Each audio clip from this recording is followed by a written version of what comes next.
தமிழகத்தில் தொடர்ந்து நடைபெற்று வந்த சாதிய ஆணவ படுகொலைகளை கண்டித்து மார்க்சிஸ்ட் கம்யூனிஸ்ட் கட்சியின் மாநில செயலாளர் பே. சண்முகம் சாதி மறுப்பு காதல் ஜோடிகளுக்கு திருமணம் செய்ய 24 மணி நேரமும் கம்யூனிஸ்ட் கட்சி அலுவலகங்கள் திறந்தே இருக்கும் எனவும், சாதி மறுப்பு காதல் திருமணங்கள் செய்வோர் கட்சியின் தலைமையில் திருமணங்கள் செய்து கொள்ளலாம் என கடந்தாண்டு அறிவித்த நிலையில், தமிழகம் முழுவதும் அனைத்து மாவட்ட, ஒன்றிய கட்சி அலுவலகங்களில் தொடர்ந்து ஆணவ படுகொலைகளுக்கு எதிரான சாதி மறுப்பு திருமணங்கள் மார்க்சிஸ்ட் கம்யூனிஸ்ட் கட்சி ஆதரித்து முன்னின்று நடத்தி வருகிறது.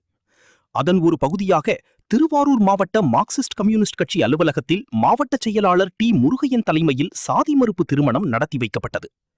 திருவாரூர் மாவட்டம் குடவாசல் வட்டம் புளிச்சக்காடி பகுதியைச் சேர்ந்த கவியரசன் வயது 28 என்பாரும், மன்னார்குடி நகர் பகுதியைச் சேர்ந்த நிஷாந்தினி வயது 22 என்பவரும் கடந்த 3 ஆண்டுகளாக காதலித்து வந்த நிலையில், சாதி காரணம் காட்டி பெண் வீட்டார் திருமணத்திற்கு சம்மதிக்காத நிலையில் இன்று மார்க்சிஸ்ட் கம்யூனிஸ்ட் கட்சியின் மாவட்ட அலுவலகத்தில் சாதி மறுப்பு காதல் திருமணம் நடத்தி வைக்கப்பட்டது.